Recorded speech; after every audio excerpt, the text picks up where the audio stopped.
गौर भक्त।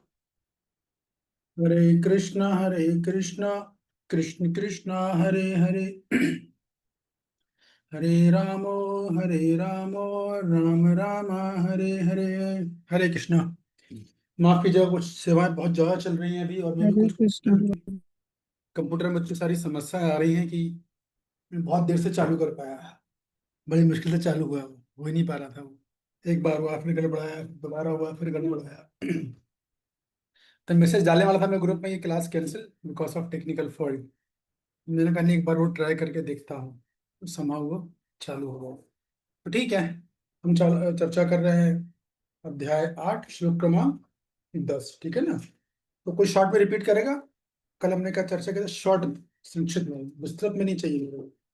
Short to the point. Just Devi Shyama Mata ji. हरे कृष्णा प्रभु, दंडवत प्रणाम। प्रणाम। कल प्रभु जी आपने भगवत गीता के 8वें अध्याय के 9वें श्लोक में समझाया था कि हम्म, भगवान के 8 विशिष्ट गुण है जो हम्म, हमेशा विद्यमान रहते हैं। पहला था परम पुरुष का ध्यान, सर्वज्ञ यानी हम्म, कि सर्वज्ञ यानी अनंत कोटि जीव का भूत वर्तमान भविष्य जान सकते हैं। हम्म, और दूसरा था प्राचीतम यानी पुरातन, वो हम्म, आदि अनादि है, जो सृष्टि से बनने से पहले हो और सृष्टि खत्म होने के बाद भी रहेंगे। और हम्म, दूसरा अर्थ आपने उसमें ये बताया था कि वो समय से नहीं बंधे हैं, जिस पर काल का कोई प्रभाव नहीं है। और तीसरा अर्थ बताया था नियंता यानी नियंता, सॉरी, लघुतम से भी लघुतर यानी सबसे सूक्ष्म जो और पांचवा बताया था प्रत्येक के पालन करता, समग्र जीवों के, ब्रह्मांड के, देवी देवता सबके पालन करता वही है। और भगवान को बुद्धि, बहुत भौतिक बुद्धि से परे यानी जो इस भौतिकवादी सोच से परे है, उसको हम अपनी बुद्धि से नहीं पहचान सकते। और अचिंत्य, छठा बताया था अचिंत्य, जो अपनी बुद्धि से परे, जो इसको हम अपनी बुद्धि से नहीं समझ सकते। और सातवां था आदित्य वर्णन यानी सूर्य से भी अधिक प्रकाशमान। अभी जो हम ऊर्जा देख रहे हैं सूर्य की, वो भगवान के निकली हुई है। और तमसा अभी पर जो हम ऊर्जा तत्व देख जो, रहे हैं, क्या बोले आपने माता जी? अभी हम जो ऊर्जा। वो भगवान के शरीर से ही निकली हुई है। ओके, ठीक है। और तमसा पर तत्व, वो अज्ञान की अंधकार से परे है। जीव हम्म, अंधकार में रहता है पर भगवान अंधकार से परे है। अ, उसमें आपने बताया था कि फिर आपने तात्पर्य में समझाया था कि भगवान अ, चिंतन, भगवान निराकार या शून्य नहीं है। मायावादियों का खंडन करते हैं कि भगवान अगर निराकार और शून्य होते तो हम उसका चिंतन नहीं कर पाते हैं, तो वो उनसे परे है, वो शून्य नहीं है, वो सूक्ष्म है। और आपने वो समग्र ब्रह्मांड के पालन करता है, जिसमें आपने गोवर्धन लीला की बात समझाई थी। और लघुतम से भी लघुतर यानी छोटे से भी छोटे वो सूक्ष्म रूप में है, जिसमें आपने हनुमान जी का भी उदाहरण दिया था कि वो कैसे वो राक्षस के मुंह में घूम के वापस आए थे। वैसे ही आपने भगवान का सबसे सूक्ष्म अवतार वामन अवतार बताया था, जिसने पहले एकदम सूक्ष्म रूप लिया, फिर बाद में बड़ा रूप लेके पूरे ब्रह्मांड को 2 कदम में नाप लिया था। फिर अचिंत्य, अचिंत्य यानी जो हमारी सोच से परे, हमारी बुद्धि से परे है। और उसमें आपने उदाहरण दिया था कि भगवान कुरुक्षेत्र के मैदान में चतुर्भुज स्वरूप में भी दर्शन दिया था, और कंस के वध के समय अपने शरीर से दिव्य ऊर्जा के दर्शन दिए थे। जो और अपने अचिंत्य शक्ति समझाई थी। और उसका एक कारण आपने साक्षात अभी का दिया था, जगन्नाथ मंदिर की ध्वजा का बताया था कि जो वायु की विपरीत दिशा में रहता है। और लास्ट में आपने पूछा था कि हम अचिंत्य शक्ति का अनुभव कैसे कर सकते हैं, कि उन पे विश्वास कैसे आ सकता है। तो उसके उदाहरण तौर पे आपने समझाया था कि भगवान को भोग लगाते हैं तो वो ग्रहण कैसे करते हैं, इसका हम अनुमान कैसे लगाए। बस ठीक है माता जी, बहुत बढ़िया, आपने अब संतुलित बता दिया सब कुछ। अति शक्ति विश्वास में जो आता है, वो विश्वास मतलब साढ़ विश्वास नहीं है, वो शास्त्रिक श्रद्धा है। शास्त्र पे विश्वास होना चाहिए, सब आता है। ठीक है, अच्छा। बाकी सब परफेक्ट है, बहुत बढ़िया, ठीक है। हम आचा श्लोक चालू करेंगे। क्लास शायद मैं जल्दी खत्म कर सकता हूँ, संभव है। एक ही श्लोक कर पाएंगे आज हम। तो किसके पास भगवत गीता है अभी? नीलाचल माता जी आपके पास है क्या? मेरे हाँ पास जी मेरे प्रभु जी है। हाँ जी है। ठीक है, नीलाचल माता जी आप पढ़िए फिर जरा, 10वां श्लोक पढ़िएगा। जी मतलब मैं पढ़ जी रहा हूँ, प्रभु आप जी। वो पढ़िएगा अनुवाद। जी प्रयाण जी। काले मनसा चलेन भक्त्या युक्तो योग बलेन चैव ध्रुवो मध्ये प्राणमावेश्य सम्यक् तं परम पुरुषामपति दिव्यम्। मृत्यु के समय जो व्यक्ति अपने प्राण को भौहों के मध्य स्थिर कर लेता है और योग शक्ति के द्वारा अविचलित मन से पूर्ण भक्ति के साथ परमेश्वर के स्मरण में अपने को लगाता है, वह निश्चित रूप से भगवान को प्राप्त होता है। तो हमने शुरू में आपको जब बताया था ना वर्ष लोकेशन, तो मैंने बताया था कि भगवान जो स्मरण किससे स्मरण करना उनके तरीके बता रहे हैं। वहाँ पर जब बताया गया है कि भयों को मध्य में स्थिर करके वो प्राणों को वहां ले आता है, तो आपको क्या लग रहा है कौन सा तरीका है, क्या है ये? क्या है, भक्ति का तरीका है या कोई और विधि है, या सनादि राधिका माता जी? हरे कृष्णा प्रभु जी, जन्म प्रणाम प्रभु जी। ये अष्टांग योग से रिलेटेड, आई होप सो। बिल्कुल सही, यू आर राइट, ये अष्टांग योग से रिलेटेड है। लेकिन श्लोक में एक शब्द है योग बलेना। आप लोग अपनी पुस्तक में देखो, ऊपर है ना योग बलेना। तो योग बलेना वो शब्द है, ये एक्चुअली अष्टांग योग नहीं है, ये योग मिश्र भक्ति है। ठीक है। तो मैं ऑलरेडी आपको 3 तरह की भक्ति बता चुका था। गुणादि भक्ति, प्रधानी भूता भक्ति और शुद्ध भक्ति। तो ये जो भक्ति है योग मिश्र भक्ति, इसके विषय में ये बता चुका हूँ। तो ये किस में आएगी योग मिश्र भक्ति, इन तीनों में से?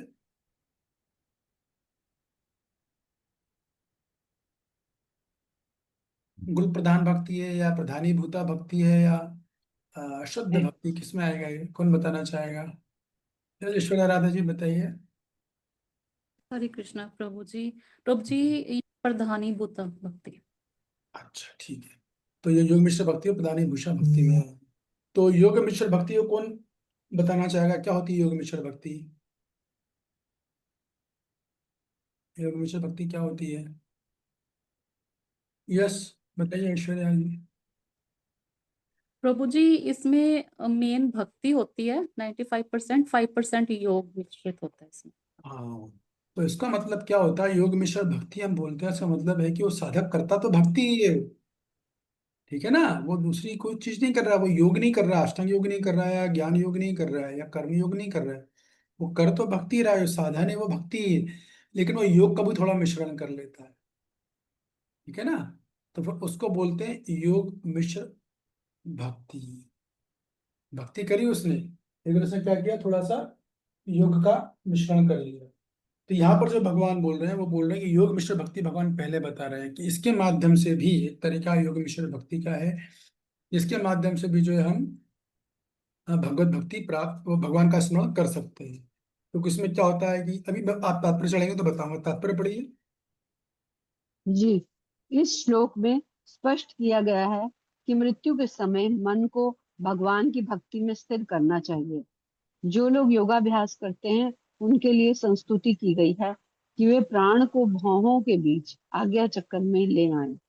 यहाँ पर षट चक्र योग के अभ्यास का प्रस्ताव है, जिसमें 6 चक्रों पर ध्यान लगाया जाता है।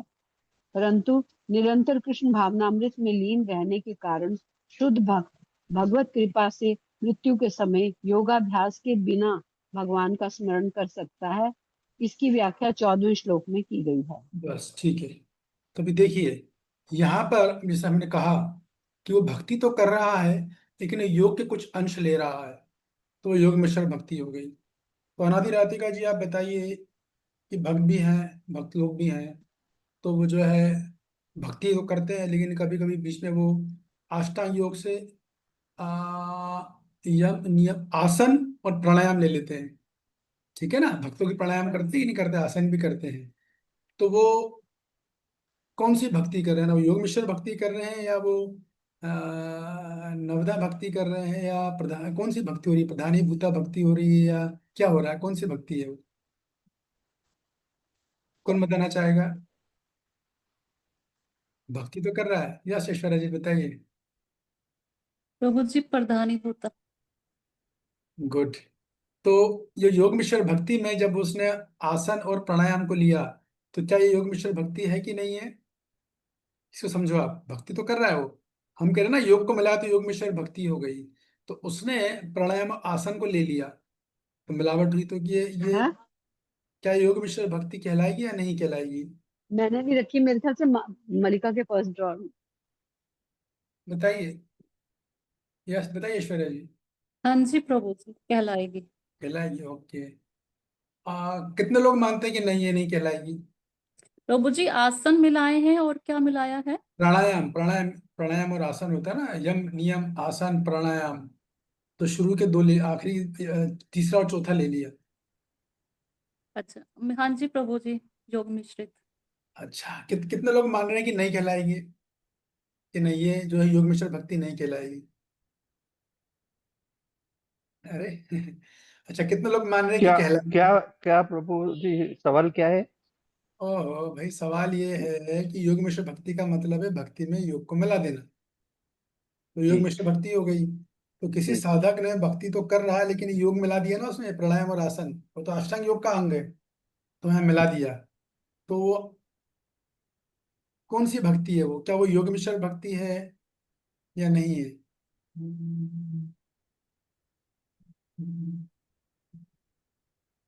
या श्रीधर का देश प्रभु? नहीं प्रभु, ये अष्टांग योग में ही आएगा। पता नहीं, योग में सिर्फ भक्ति में नहीं आएगा, अष्टांग योग में ही आएगा। क्या क्या वो नहीं, वो साधक जो है भक्ति तो कर रहा है, मैं भक्ति कर रहा हूँ, लेकिन मैं प्राणायाम और आसन ले लिए, तो क्या योग मिश्र भक्ति है कि नहीं है, ये पूछ रहा हूँ मैं। नहीं, योग में सिर्फ भक्ति नहीं है, नहीं है। नहीं है, कैसे? वो तो एक्चुअली अष्टांग योग के पार्ट है, तो अष्टांग योग में ही आएगा वो। नहीं, लेकिन अष्टांग योग के द्वंग मैंने ले लिए। अष्टांग योग में द्वंग है ना, यम नियम आसन प्राणायाम, तो तीसरा और चौथा मैंने ले लिया, तो वो क्यों नहीं आएगा योग मिश्र भक्ति में? चलिए ठीक है, आप लोग कंफ्यूज हो रहे हो, ठीक है। तो देखिए, बहुत सारे भक्त होते हैं जो कि भक्ति तो करते हैं, लेकिन स्वास्थ्य की दृष्टि से वो चाहते हैं कि मैं थोड़ा प्राणायाम कर लूँ, थोड़ा आसन कर लूँ, ताकि शरीर अच्छा रहेगा, मैं भगवान की सेवा और अच्छे से ऊर्जा से कर पाऊंगा, उत्साह से कर पाऊंगा। तो हालांकि उन्होंने अष्टांग योग के दो अंग ले लिए, लेकिन वो योग मिश्र भक्ति नहीं कहलाएगी। क्यों? क्योंकि रूप गोस्वामी इस बात को रिकमेंड करते हैं कि अगर भक्ति के लिए शरीर के थोड़ा योग आसन करना पड़े, तो वो अष्ट योग मिश्र भक्ति नहीं कहलाएगी, वो नवदा भक्ति ही कहलाएगी। ये एक बात है। तो जब हम बोलते हैं कि भक्त भक्ति तो कर रहा है, लेकिन वो योग के अंगों को मिक्स कर रहा है, तो योग के कौन सा अंग मिक्स होते हैं, उसको बोलते हैं षट चक्र। षट चक्र जब वो करना चालू करता है, तब बोला जाता है कि ये योग मिश्र भक्ति कर रहा है, लेकिन योग मिश्र भक्ति। तो षट चक्र कौन कौन से होते हैं? कहीं षट चक्र बोले गए, कहीं सप्त चक्र बोले गए हैं, प्रभुपाद जी ने 6 चक्रों की बात करी है। तो 6 चक्र कौन कौन से? इसको कुंडलिनी भी बोलते हैं, कुंडलिनी चक्र आप में से किसी को पता हो। तो पहला चक्र होता है मूलाधार चक्र, सबसे पहला, जो कहाँ पर होता है, बिल्कुल हमारी रीढ़ की हड्डी जहाँ खत्म होती है नीचे, कमर से भी नीचे जाओगे, वहां पर एक चक्र स्थित होता है, इसको बोलते हैं मूलाधार चक्र। ठीक है। फिर दूसरा होता है स्वाधिष्ठान चक्र। फिर तीसरा होता है मणिपुर चक्र। फिर चौथा होता है अनाहत चक्र। और फिर पांचवा होता है विशुद्धि चक्र। छठवां होता है आज्ञा चक्र। तो प्रभात जी ने केवल आज्ञा चक्र तक की बात करी है, वैसे 7 चक्र, कोई 6 बोलते हैं, कोई 7 बोलते हैं। तो मैं सातवां बता रहा हूँ, सातवां है सहस्त्रार, सहस्त्रार चक्र।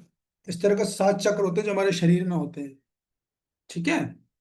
जिनको कि एक्टिवेट किया जाता है, अष्टांग योगी जब करते हैं तो इन चक्रों को वो ध्यान लगाकर, उसकी विधि होती है, उससे अपने सारे चक्रों को एक्टिवेट कर लेते हैं, जिससे बॉडी बहुत स्वस्थ और एक्टिव रहती है, और जिससे उनका मन भी, इंद्रियां, मन भी नियंत्रित करने में उनको सहायता मिलती है, और इस तरह से जो है अपना मन को लगा पाते हैं, मन इंद्रियों को भगवान के ध्यान में लगा पाते हैं। तो इस तरह के 7 चक्र होते हैं। प्रभु जी, पांचवा वाला चक्र रिपीट कर देंगे आप? विशुद्धि चक्र।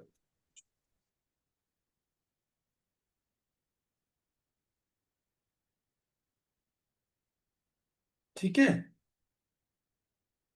तो हम लोगों को क्या करना है, देखो हम लोगों को इसकी जरूरत नहीं है, ठीक है, हम लोग नवदा भक्ति कर रहे हैं, हमें इसकी जरूरत नहीं है। तो क्या होता है कि एक प्राण वायु होती है, कमर के नीचे की वायु को उदान वायु बोलते हैं, नाभि से नीचे की वायु, और नाभि से जो ऊपर की वायु होती है उसको अपान वायु बोलते हैं, ठीक है ना। और कंठ से लेके यहाँ तक की वायु को समान वायु बोलते हैं।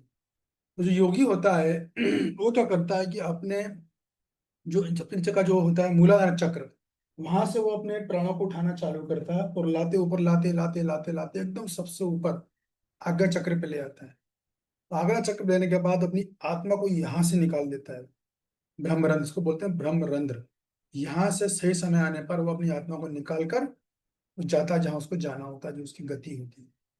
तो कभी कभी क्या, ये अष्टांग योग विधि है, ठीक है, जहाँ की 8 चक्रों पर नियंत्रण पाया जाता है और अपनी आत्मा को इन चक्रों के माध्यम से उठाया जाता है। आसान काम नहीं है, बहुत कठिन काम है। तो कभी कभी क्या होता है, भक्त लोग भी नवदा भक्ति ही करते हैं, श्रवणम कीर्तनम विष्णु स्मरणम, लेकिन वो इस पार्ट को मिला लेते हैं, तो इसलिए इनको बोलते हैं योग मिश्र भक्त। ये जो है योग मिश्र भक्त। उदाहरण के लिए कौन है? ध्रुव महाराज। ध्रुव महाराज ने जो की वो योग मिश्र भक्ति करी थी, ठीक है ना।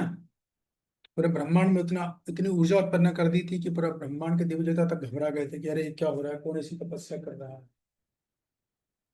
तो वो आज्ञा प्राण को आत्मा को प्राण के माध्यम से ब्रह्मरंध्र आज्ञा चक्र तक ले जाकर ब्रह्मांड से निकाल देता है और अपने गंतव्य को प्राप्त करता है। तो उसको क्यों कहते हैं? क्योंकि देखिए बात को समझिए, क्या होता है कि हालांकि वो भक्ति कर रहा है, हालांकि वो नवदा भक्ति कर रहा है, मैं से भक्त को जानता हूं, लेकिन उसका योग के प्रति स्वाभाविक आसक्ति रहती है, उसको छोड़ नहीं पा रहा है। ये भक्त मिले थे हमको, एडवोकेट थे वो, लेकिन वो कुंडली ऑलरेडी करके आए हुए थे। फिर वो हमारे मंदिर में आए, ज्वाइन किया, उन्होंने सब कुछ देखा, अल्टीमेटली लेकिन उनका अटैचमेंट था उसके ऊपर ही। उसको कुंडलिनी चक्र भी बोलते हैं, कुंडलिनी चक्र जागृत करना या 7 चक्र जो होती है। तो वो क्या करता है, इस पे ऊपर ध्यान करके भगवान का स्मरण करके अपनी आत्मा को निकालता है। इतना उनका मन और नियंत्रण हो चुका होता है, सही समय पे निकालते हैं अपनी आत्मा को। ऐसा करते हैं वो, ठीक है ना। तो युधिष्ठिर महाराज जो अपने ध्रुव महाराज, उन्होंने वो उसका उदाहरण है कि उन्होंने वाली भक्ति करी थी, अष्टांग योग मिश्र भक्ति। एक बार हनुमंत प्रेषक प्रभु, आपको याद होगा, मुझे याद है आप एक क्लास में थे जब मैंने इसको डिटेल में बताया था, याद है आपको? क्या बताया था प्रभु जी? इन चक्र के बारे में। हाँ प्रभु जी, नीचे से चालू होता है मूलाधार से और ऊपर तक जाता है हाँ। ये। और सभी 7 चक्र बताए थे टोटल आपने, और ब्रह्मरंध्र से फिर वहां से आत्मा निकलती है। हम्म। और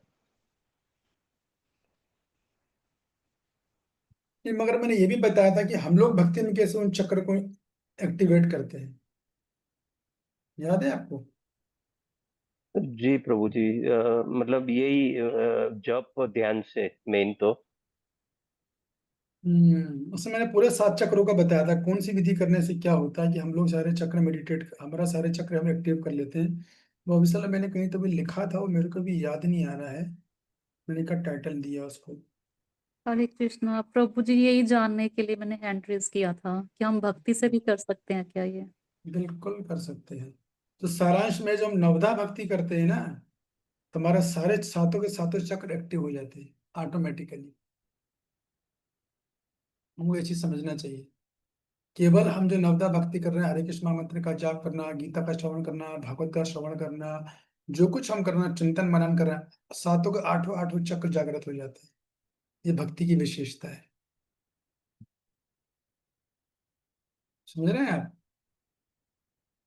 बल्कि मैंने ये तक बताया था कि वो कौन से अंग से कौन सा चक्र जागृत होता है, वही बताया था मैंने, बड़ी वो डिटेल मुझे याद नहीं आ रही है, मैं देखूंगा, ढूंढूंगा, निकालने का समय प्रयास करूंगा। नहीं तो ये मेरे से मिस हो गया। बट सारांश में ये बात बिल्कुल सही है जो बोल रहे हैं हनुमत प्रेक्षक प्रभु, कि नवदा भक्ति अगर आप करो तो आपके सारे के सारे चक्र जागृत हो जाते हैं बॉडी के। अलग से कुछ करने की, भक्ति योग को अलग से कुछ करने की आवश्यकता नहीं होती, ये बात है। तो यहाँ पर भगवान इसलिए उसका जिक्र कर रहे हैं, योग मिश्र भक्ति का, कि योग मिश्र भक्ति जो करता है वो भी मेरा स्मरण करके देह को त्याग करता है। हालांकि वो मार्ग इतना आसान नहीं है, है बहुत कठिन। जो ऐसा कर लेता है उसको दंडवत प्रणाम है अपना, है कि नहीं? जो ऐसा कर रहा है बहुत बड़ी बात है, लेकिन ये जो है हमको करने की आवश्यकता नहीं होती है। अभी तो हरे कृष्णा प्रभु जी, जो फर्स्ट चक्कर है उसी का बता दीजिए, वो कैसे एक्टिव होता है, मूलाधार चक्र। बताऊंगा मैं, असल में मेरे को समय नहीं रहा आज, बिल्कुल मैं बता रहा हूँ ना, मैं कंप्यूटर में बहुत परेशान रहा हूँ आज दिन भर, मैं धनी नहीं कर पाया। तो मेरे को एक रफ आइडिया तो है, लेकिन मैं आपको कंफ्यूजन में नहीं रखना चाहता हूँ। मैं अच्छे से पढ़ के फिर आपको बताऊंगा, मुझसे पूछिएगा बाद में, ठीक है ना? ठीक है जी। कहाँ गए वो, ऐश्वर्या जी? जी जी प्रभु जी जी। आपने किसके माध्यम से ज्वाइन किया था मेरी क्लास में? प्रभु जी, राधा अष्टमी माता जी पंचकुला से। अच्छा अच्छा अच्छा अच्छा अच्छा, उन्होंने बताया था आपको क्या? हाँ जी। गुड, अच्छी बात है। तो ये बात है, ठीक है ना? अब आगे पढ़िए, सेकंड पैराग्राफ पढ़िए इस श्लोक में। जी जी प्रभु जी। इस श्लोक में योग बलेन शब्द का विशिष्ट प्रयोग महत्वपूर्ण है, क्योंकि योग के अभाव में, चाहे वो षट चक्र योग हो या भक्ति योग, मनुष्य कभी भी मृत्यु के समय इस दिव्य अवस्था भाव को प्राप्त नहीं होता। रुक कोई जाइए, भी मृत्यु के समय बताइए, एक मिनट है। अब देखिए, भगवान बोल रहे हैं इस श्लोक, सॉरी प्रभुपाद जी, जो भगवान ने बोला ना योग बलेना शब्द, इस श्लोक में योग बलेन शब्द का विशिष्ट प्रयोग महत्वपूर्ण है, क्योंकि योग के अभाव में, चाहे वो षटचक्र हो या भक्ति योग हो, मनुष्य मृत्यु के समय दिव्य अवस्था प्राप्त नहीं कर पाएगा। तो क्या बोल रहे हैं प्रभुपाद जी यहाँ पर? कौन समझाना चाहेगा? दूसरा पैराग्राफ की पहली लाइन, योग बलेना। तो देखिए, इससे की व्याख्या इस तरह से है, योग बलेना, योग में बल कैसे आएगा? बल से मतलब है कि किस प्रकार व्यक्ति योग में शुद्ध भक्ति करे, या शुद्ध भक्ति नवदा भक्ति करे, या वो अष्टांग योग करे। कोई भी योग करे, अष्टांग योग करे, योग भक्ति करे, या योग में शुद्ध भक्ति करे, उसमें बल कहाँ, बल का आएगा? भगवान को स्मरण करने का बल कहाँ से आएगा? योग बलेना, अर्थात जब तक वो भगवान योग ने जुड़ना होता है, तो भक्ति योग करे या षट चक्र योग करे, जब तक वो भगवान से जुड़े नहीं पाएगा, तब तक वो मृत्यु के समय भगवान को स्मरण नहीं कर पाएगा। और भगवान को स्मरण करना अपने आप में एक दिव्य स्थिति मानी जाती है, ठीक है ना? इसलिए जब हम लोग भक्ति करते हैं, हमारे लिए सीख मिलती है कि हम जो भी कर रहे हैं, करते हैं भक्ति की, सोचना चाहिए मैं कृष्ण से कनेक्ट हो पा रहा हूँ या नहीं हो पा रहा हूँ, या मैं साधु गुरु शास्त्र से कनेक्ट हो पा रहा हूँ कि नहीं हो पा रहा हूँ। ठीक है ना? तो कोई पूछेगा पता कैसे चलेगा, ऐसा रागिनी जी के मन में प्रश्न आ गया है, पता कैसे चलेगा कि कनेक्ट हो गया हूँ? तो वो जब अभ्यास करते करते जैसे आप गंभीर बनोगे, तो कनेक्टिविटी महसूस होती है। जैसे मान लो कि हम जब पुराने जमाने में था ना रेडियो, विविध भारती उसका नाम था, खूब प्रसिद्ध था वो, तो उसे ट्यूनिंग मिलानी पड़ती थी। जब ट्यूनिंग पूरी मिल जाती तो आवाज एकदम क्लियर आती थी, और अगर ट्यूनिंग बिल्कुल नहीं तो खड़ खड़ खड़ खड़ करेगा, या ट्यूनिंग थोड़ी बहुत मिल रही थी तो आधी आवाज आएगी, आधा खड़ खड़ खड़ आएगा, ऐसा होता था ना।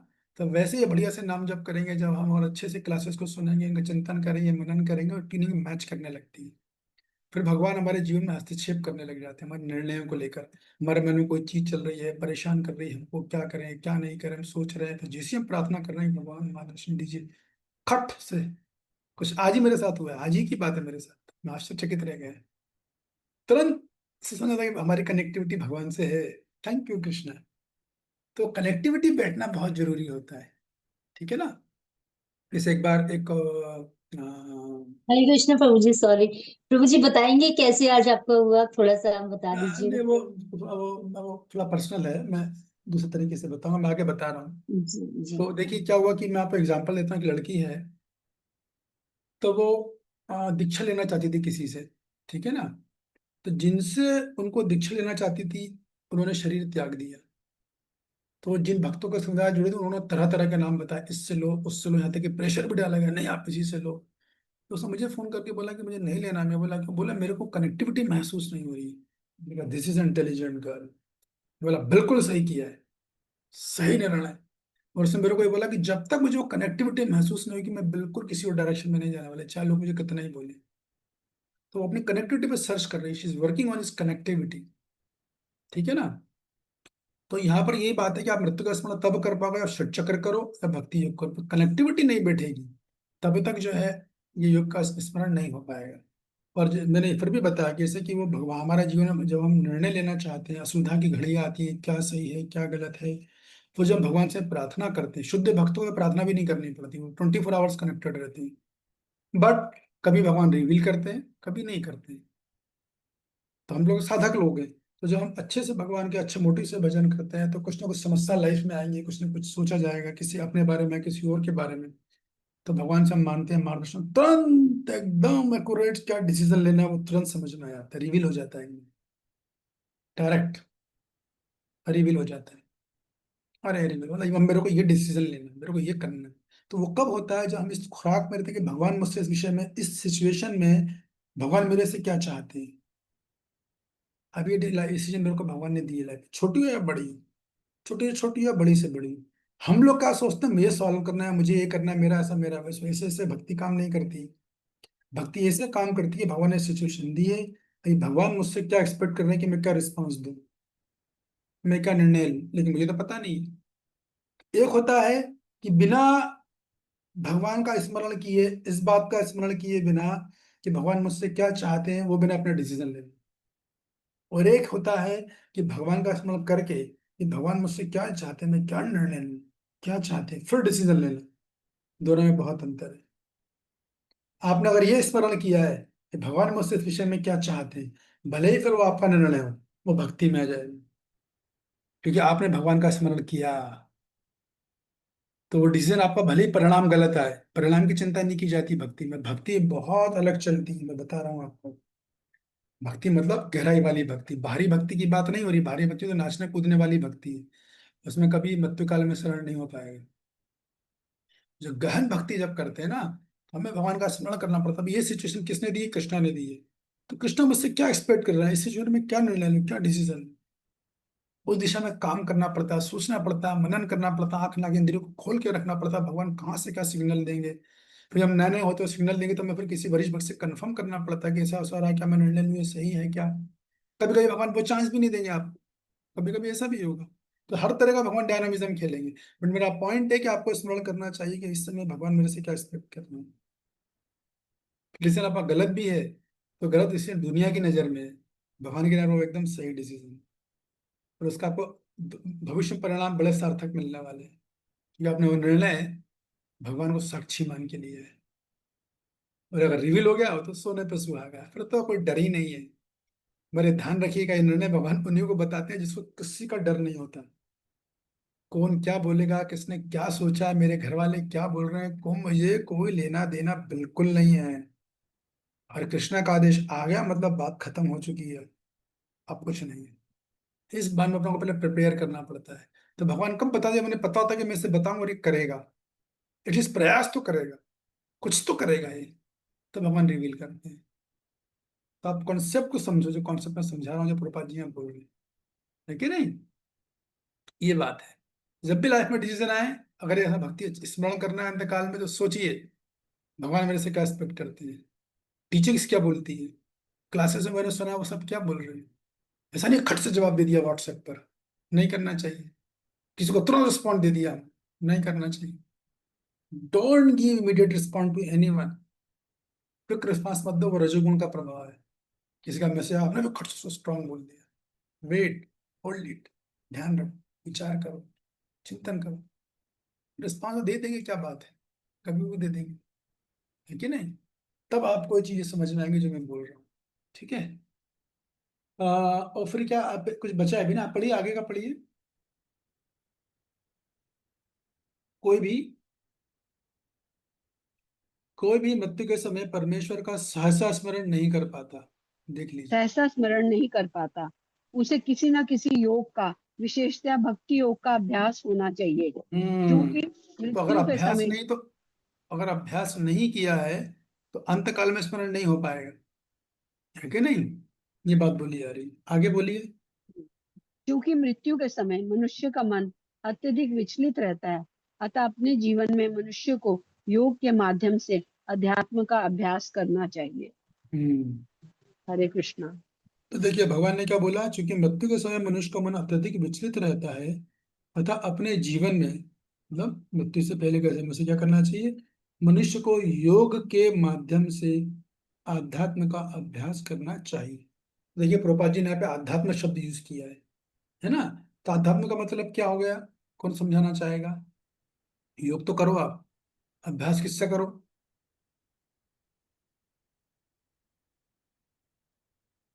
आध्यात्म में तीन चीज आती है, हमेशा ध्यान रखिएगा। ब्रह्म ज्योति यानी ज्ञान योग, परमात्मा यानी अष्टांग योग, नवदा भक्ति या भक्ति योग यानी कृष्ण प्रेम। ये तीनों आध्यात्म के अंदर आते हैं, तीनों स्पिरिचुअल चीजें हैं, ये मटेरियल नहीं है। कभी भक्त को सोचते ब्रह्म ज्योति मटेरियल है, कुछ तो ऐसे भी जो परमात्मा को मटेरियल समझते हैं, नहीं, ये तीनों स्पिरिचुअल है। ये तीनों का तीनों आध्यात्मिक है। सत, पहला वाला है सत, दूसरा वाला है चित, और तीसरा वाला है आनंद। तीनों को मिला दो तो हो गया सत चित और आनंद। तो ईश्वरा परम कृष्णा सच्चिदानंद, सच्चिद आनंद का रूप है ईश्वर, और हम लोग उसके अंश रूप हैं, तो हम में भी वो सच्चिद आनंद का गुण है हमारे अंदर। तो ये इसे बोलते हैं आध्यात्म, सत चित और आनंद। तो प्रभुपाद जी ने यहाँ पर तीनों योग की बोला कि भाई तीनों जो है योग कर सकते हो आप लोग, जो भी आपका लक्ष्य हो, जो आप चाहते हो, जिसको कि आप ब्रह्म ज्योति में जाना है वो ज्ञान योग करे, जिसे परमात्मा प्राप्ति करनी है वो अष्टांग योग करे, जिसे भगवान के साक्षात दर्शन करना है, उनकी सेवा करनी है, उनसे अपने संबंध को बनाना है, तो वो भक्ति योग करे। ये एक बार और रिपीट कर देंगे इसे? हरे कृष्णा। हरे कृष्णा प्रभु जी। जी हाँ प्रभु जी, ये दोबारा से रिपीट कर देंगे, ब्रह्म ज्योति और परमात्मा वाला अध्यात्म के जो प्रकार हैं। ब्रह्म ज्योति प्लस परमात्मा प्लस भगवान, तीन हो गए। ब्रह्म हो गया सत, परमात्मा हो गया चित, और भगवान हो गया आनंद। तीनों को मिलाया तो सत चित और आनंद, यानी ईश्वर यानी भगवान, परमात्मा भगवान, और आत्मा भी उसी का अंश रूप है, उसमें भी ये गुण है सच्चित और आनंद के। ठीक है, तो ये प्रश्न किसी का कुछ? यस नीलांचल माता जी बोलिए। प्रभु जी हरे कृष्णा। प्रभु जी, ये जो डिसीजन मेकिंग की बात आपने कही कि भगवान से कनेक्टिविटी हो तो हमें पता चलेगा कि हमारी डायरेक्शन राइट है या रॉन्ग है, क्या यही कहना चाह रहे हैं आप कि कनेक्टिविटी से समझ में आएगी? क्योंकि या हम ये सोचें बैठ के कि भाई हमको काम क्रोध लोभ से जो प्रेरित विचार हैं उनके अकॉर्डिंगली काम नहीं करना चाहिए? थोड़ा सा इसमें जरा सा और बताएंगे हाँ, प्रभु? तो आप जब लाइफ में निर्णय लेना होता है तो ये सोचना अच्छी बात है एक तरफ, कि मुझे अपना निर्णय काम क्रोध लोभ से निर्णय से नहीं लेना है, ठीक है। तो ये काम तो मुझे ये हो गया यम, मैंने नहीं करना है, ठीक है। अभी करना क्या है, तो इस सिचुएशन में भगवान मेरे से क्या एक्सपेक्ट करते हैं, ऐसा मेडिटेशन करना चाहिए। गुरु साधु शास्त्र मेरे से क्या एक्सपेक्ट कर रहे हैं, टीचिंग क्या बोल रही है, हम इतने क्लासेस सुन रहे हैं, नोट्स बना रहे हैं, सिचुएशन में टीचिंग क्या बोल रही है, उसके आधार पर अपना डिसीजन लेना चाहिए। फिर जब वो लेने का अभ्यास करेगा सामने वाला करते करते, फिर और फाइन होगा वो। ठीक है, टीचिंग में तो कई चीजें आ गई, तीन तीन चार चार चीजें आ गई, आपने 10 थी 10 में से 3 पॉइंट निकाल लिया, अब 3 में से फाइनल कौन सा है? अब भगवान का इंटरफेरेंस होगा, ये ले लो, ये कर लो। लेकिन कब होगा, जब आदमी में जिगर होगा कि नहीं, अगर कृष्णा बोल रहे हैं तो अब मुझे यही करना है, चाहे सारी दुनिया एक तरफ हो जाए, चाहे लोग तलवार मेरी गर्दन काट दे, अब मैंने यही करना है। तो मैं ये बोल रहा था, ये थोड़ा हायर स्टेज है। हमारे स्टेज में हमको क्या करना है कि एटलीस्ट हमें सोचना चाहिए कि भगवान मुझसे इस सिचुएशन में क्या एक्सपेक्ट कर रहे हैं। कम से कम इतना चिंतन करने का तो आप डिसीजन लीजिए, तब वो भक्ति में आए। ओह, हाँ, कभी कभी क्या होता है, हम लोग बहुत जल्दी में होते हैं, कुछ सोचते नहीं है और खट से अपना डिसीजन खटाक से ले लेते हैं, रजोगुण के प्रभाव के कारण। फॉर एग्जाम्पल, व्हाट्सएप पे किसी ने मैसेज भेजा, हमने भी खट से रिस्पॉन्स दे दिया तुरंत। किसी ने हमें कुछ मारा, हमने भी खट से बोल दिया। तो ये ऐसा नहीं करना चाहिए, अच्छा नहीं है। ये तो तुरंत रिस्पॉन्ड नहीं देना चाहिए, सोच के विचार करके होल्ड करके देना चाहिए। कुछ यानी कोई धरती रुकने वाली नहीं, कुछ नुकसान नहीं होने वाला है। हमारा मन है जो रजोगुण से प्रभावित है, और वो बोल रहा है जल्दी करो, नहीं। सत्वगुण में आना, जो सत्वगुण में व्यक्ति आराम से शांति से डिसीजन लेता है, आराम से मतलब एप्रोप्रिएट टाइम पर। ठीक है। जी प्रभु जी, थैंक यू प्रभु जी। या हम थोड़ी प्रार्थना भी कर लें साथ में ऐड करके कि भाई हमें रास्ता दिखाइए, हम आपके अकॉर्डिंगली चलना चाह रहे हैं, हाँ या बिल्कुल आप जो एक्सपेक्ट कर रहे हैं हमसे वही करना चाह रहे हैं, तो आप भी थोड़ा रास्ता दिखाइए। बिल्कुल ये बिल्कुल प्रार्थना भी थोड़ा वर्कआउट करेगी शायद। बिल्कुल, मैंने बोला ना ये थैंक यू। बात, ये बोली है मैंने, हाँ आपको जी, क्या बोलिए करना आप। चाहिए। जी वंदना प्रभु। में ना, नवदा भक्ति में वंदनम का हिस्सा है ना, वो अंग है, करना जी चाहिए, प्रभु। ये करना थैंक यू प्रभु जी। हरे कृष्ण। चाहिए। और कोई? ओहो, यस, अनादि राधिका जी बोलिए। हरे कृष्ण प्रभु जी, तमिल प्रणाम प्रभु जी। आई डोंट नो ये वैलिड है पूछना। इस श्लोक के अंदर जो आपने ये स्थिति बताई योग मिश्र वाली और ध्रुव महाराज जी का एग्जांपल दिया, ये जनरली भक्तों के लिए तो नहीं है सिचुएशन है ये वाली प्रॉपरली कि हम लोग को योग पे फोकस करना है, क्योंकि हम लोग तो नवधा भक्ति के प्रैक्टिस करते हैं, तो इन चीजों में हमें जाना चाहिए, सोचना चाहिए, नहीं नहीं नहीं, जाना मैंने चाहिए। बोला, मैंने ऑलरेडी बोली ये बात कि ये हमारे लिए नहीं है, हम तो नवदा भक्ति कर रहे हैं, हमको करने की आवश्यकता नहीं है। ठीक है ना? तो प्रश्न उठता है फिर, वो लोग क्यों कर रहे हैं? क्योंकि उससे अटैचमेंट है योग में। तो भक्ति तो ले लिया उसने, लेकिन थोड़ा योग मिक्स कर दिया, असली होगा योग मिश्र भक्ति। ठीक है? ठीक है। अब जो कह रहा हूँ वो ध्यान से सुनिए। आप लोगों के मन में ये प्रश्न आना चाहिए कि अगर मान लो कोई नवदा भक्ति कर रहा है, ठीक है, तो अंत काल में जो समझ में आता है कि वो भगवत धाम जाएगा, लेकिन योग मिश्र भक्ति जो कर रहा है उससे क्या परिणाम हो? क्या उसका भी वही परिणाम होगा या कुछ और होगा?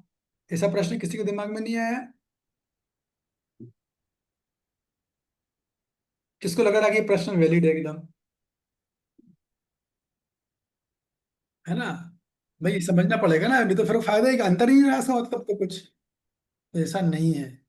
अब मैं जो कह रहा हूँ ध्यान से सुनिए कि ये लोग जो योग मिश्र भक्ति करते हैं ना, ये भी वैकुंठ लोग जाते हैं। तो भक्त भी वैकुंठ लोग जाता है फिर, तो नवदा भक्ति करके, वो तो शुद्ध भक्ति करके गए हैं। लेकिन बहुत बड़ा अंतर है। अंतर क्या है कि योग मिश्र भक्त होता है, जब वो वैकुंठ जाएगा, स्वरूप सालोक की जो उसको वो मुक्ति मिलेगी, तो वहां पर वो शांत रस में रहेगा, नदी पर्वत पहाड़ बन के रहेगा। उसको भगवान की सेवा नहीं है उसके पास। लेकिन वैकुंठ लोक में जो भक्ति करके जाएंगे, उनका भगवान की सेवा मिलेगी, भगवान का सामीप्य मिलेगा, भगवान से इंटरेक्शन करने का चांस मिलेगा, भगवान को देखेंगे, बातें करने का, ये सब सुविधाएं मिलेंगी, सेवा मिलेगी, ये सबसे बड़ी बात। ये तो जाना क्या भक्त को? तो भक्त जाता किस लिए? केवल सेवा करने के लिए। सेवा नहीं तो हमें वहां भी नहीं जाना।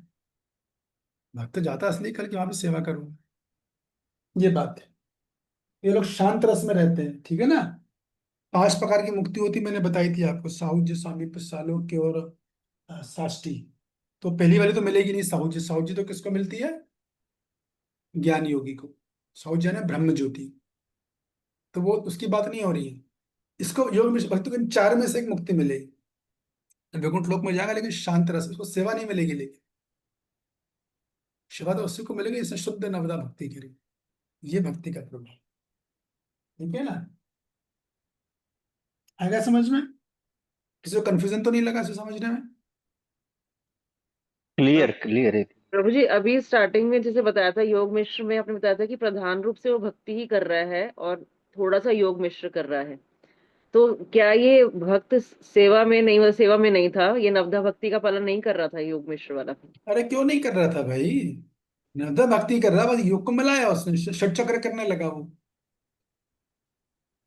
कर तो नवदा भक्ति रहा है, तभी तो उसको प्रधानी भूता भक्ति में गिना गया। योग मिश्र भक्ति लगा रहे हैं ना हम शब्द। अब शब्द को समझो, वहां भक्ति थोड़ी, भाई योग थोड़ी बोला जा रहा है। योग मिश्र भक्ति, भक्ति प्रधान है, लेकिन योग के 7 चक्र भी ले लिए उसने।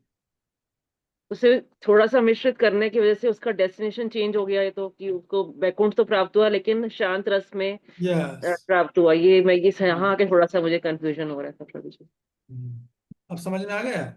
जी। लेकिन जो नवदा भक्ति क्या, शुद्ध भक्ति क्या, वो भी वैकुंठ जा रहा है, लेकिन शांत रस में थोड़ी रहे। वो सीधी सेवा हम्म। मिलेगी डायरेक्ट। इसकी सीट रिजर्व है सेवा की, तुरंत उसको सेवा मिल जाएगी। भगवान के संग में मिलेगा उसको, देखेगा, मिलेगा, बातें करेगा, सेवा करेगा, सब करेगा। पर्सनल एसोसिएशन मिलेगा उसको भाई, भगवान का निजी संग। ये अंतर है। इसको थोड़ी मिलेगा आपको निजी संग, ये तो बहुत दूर से रहेगा। देख तो कृष्ण आ रहे हैं, इतनी दूर से देखेगा वो, बस देखता रहेगा। वो देख के खुश होता रहेगा, प्रसन्न होता रहेगा, प्रफुल्लित होता रहेगा, वो देखता रहेगा वो। लेकिन उसमें सेवा का भाव जागृत नहीं, कि चलो आ रहा तो मैं कुछ जाऊं तो फल ला के दूं, फूल ला के दूं, ये कुछ नहीं रहेगा। समझ रहे हैं आप? जी इसको बोलते हैं शांत रस। शांत रस मतलब निष्क्रिय, वहां कोई सेवा नहीं है, बाकी के रसों में सक्रिय सेवा है। ठीक है, जी। ओके, आप सबका बहुत बहुत धन्यवाद, थैंक यू वेरी मच। मैं क्लास ही समाप्त कर रहा हूँ, बहुत बिजी डे है मेरा आज का। कल हम फिर मिलेंगे 6:45 आज एक ही श्लोक, रोज सोच रहा हूँ श्लोक बढ़ाऊं, लेकिन रोज एक ही श्लोक हो गए। शायद भगवान की यही वचन होगी, आप लोगों की इच्छा ज्यादा है लगता है एक ही श्लोक स्लो स्लो चलने की, इसलिए भगवान आपके फेवर में दिख रहा है मुझे तो, कुछ ना कुछ कर रहा है उठा पटा भगवान। प्रभु जी इतना सुंदर ढंग से समझाते हो, रोज नई नई बात सुनने को आती है आपसे। धन्यवाद मतलब, आप ऐसे आशीर्वाद देते रहिए, हम ऐसे आपकी सेवा करते रहे। ठीक है, ओके, हरे कृष्ण।